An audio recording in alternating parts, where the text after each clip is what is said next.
Bismillahirrahmanirrahim. Assalamualaikum warahmatullahi wabarakatuh. Salam hormat sahabatku semuanya dimanapun saudara berada. Sebelum lanjut, seperti biasa, yang belum subscribe silahkan di subscribe channel yang paling mantap ini kawan. Ini kejadian lagi di Papua kawan ya. Ini disadur dari nasionalokeson.com dengan judul KKB semakin brutal, prajurit TNI yang gugur ditembak ingin evakuasi jasad Gebril.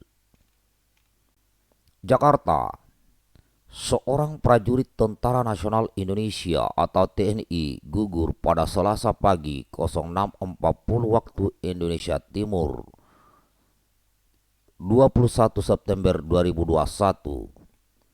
Gugurnya anggota TNI tersebut usai terjadinya kontak tembak antara TNI dengan teroris kelompok kriminal bersenjata atau KKB Papua.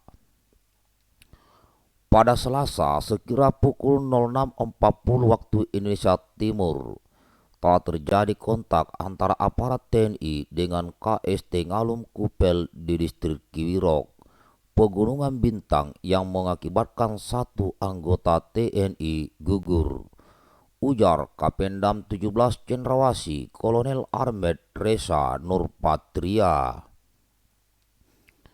Kolonel Reza Nurpatria melanjutkan kontak tembak tersebut tepatnya berada di Bandara Kiwi, distrik Kiwirok, Pegunungan Bintang. Adapun anggota TNI saat itu sedang mengamankan bandara yang akan melakukan evakuasi jenazah tenaga kesehatan yang meninggal beberapa waktu lalu. Aparat TNI sedang mengamankan bandara Kiwi terkait rencana evakuasi jenazah Gabriele Meilani tenaga kesehatan, katanya. Seperti diketahui, aksi biadab dilakukan kelompok kriminal bersenjata atau KKB dengan menyerang dan membakar puskesmas Kiwirok. Suster Gebril Meilani, seorang tenaga kesehatan di puskesmas Kiwirok, gugur dalam serangan brutal tersebut. Serangan brutal ini juga membuat 4 tenaga kesehatan luka-luka dan seorang tenaga kesehatan belum ditemukan. Aksi keji dan brutal kelompok yang dicap teroris ini ramai menuai kecaman publik. Mohon doa dari kita semua.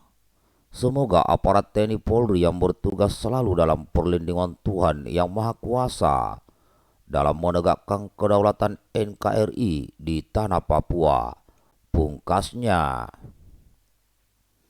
Demikian sahabatku, informasi terkait yang terjadi di Papua. Ya, semoga ke depan Papua semakin damai kan. Dan di sini saya secara pribadi maupun secara komunitas pembela tanah air dan mengucap turut berbelasungkawa.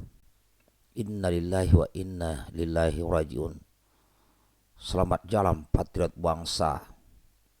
Semoga amal kebaikanmu diterima oleh Sang Pencipta Allah Subhanahu wa taala dan segala dosa-dosamu diampuni oleh Allah Subhanahu wa taala. Dan keluarga yang ditinggal bisa dengan tetap sabar dan tegar dalam menghadapi kenyataan ini. Kami juga di sini berdoa buat seluruh sahabat-sahabat rekan-rekan kami TNI dan Polri yang sedang melaksanakan tugas mulia, tugas negara di Papua, agar terus diberikan kesehatan, keselamatan selama menjalankan tugas mulia di Papua, dan termasuk warga di sana dan para pekerja. Semoga semuanya diberi perlindungan dan keselamatan. Dan kepada KKB atau PM yang masih di hutan, yang masih berniat seperti ini, tak henti-hentinya saya selantiasa mengajak saudara untuk segera kembali ke pangkuan Ibu Pertiwi. Mari kawan, mari kita bangun bangsa ini bersama-sama, tentunya dengan penuh kesabaran. Kita tidak bisa memaksakan sesuatu langsung instan. Mari, dan semoga kita semua bisa tetap bersatu dalam membangun negeri ini. Saya juga berpesan kepada elit-elit yang ada di Jakarta agar terus fokuskan perhatian ke Papua sampai Papua aman, tentram, dan damai. Maka pernah saya sarankan, demi mengurangi ruang gerak ya KKB di sana yang terus mengacau ketertiban dan keamanan, maka di sini saya memberikan saran kepada pemerintah pusat agar ada penambahan pasukan di Papua, baik TNI maupun Polri, dengan tujuan untuk semakin mempersempit ruang gerak KKB ini. Karena mereka sekarang sedang menjalankan taktik gerilya. Taktik gerilya ini, jika pasukan yang dikirim ini sangat kecil dibanding daripada luas wilayah, maka ini akan susah diredam. Ya. Atau buat pagar betis. Coba mungkin dites, tambahkan lagi yang baru, yang komcat ini, yang komponen cadangan sebagai pagar betis.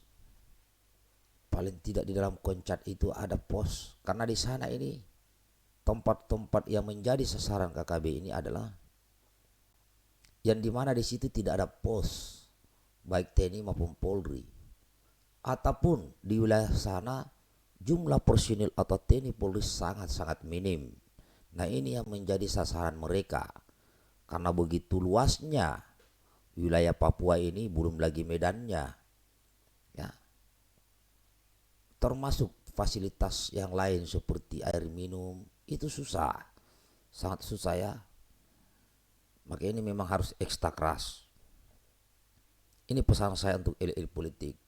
Nah, selain yang saya sebutkan tadi, pendekatan secara militer atau mungkin dengan pengiriman pasukan baik TNI maupun Polri, tentunya pendekatan secara politik dan ekonomi juga harus ditingkatkan.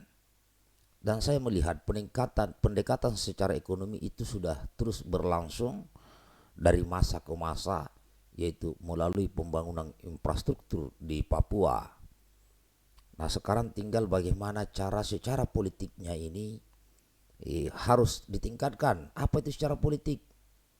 Yaitu penempatan putra-putra Papua ya, terus di beberapa tempat strategis ya, agar mereka ya bisa melihat bahwa putra-putra Papua itu sama sederajat dengan putra-putra bangsa lainnya yang ada di Indonesia, yaitu sebagai sesama putra bangsa Indonesia. Demikian kawan, bagikan videonya. Assalamualaikum warahmatullahi wabarakatuh. Salam hormat buat semuanya.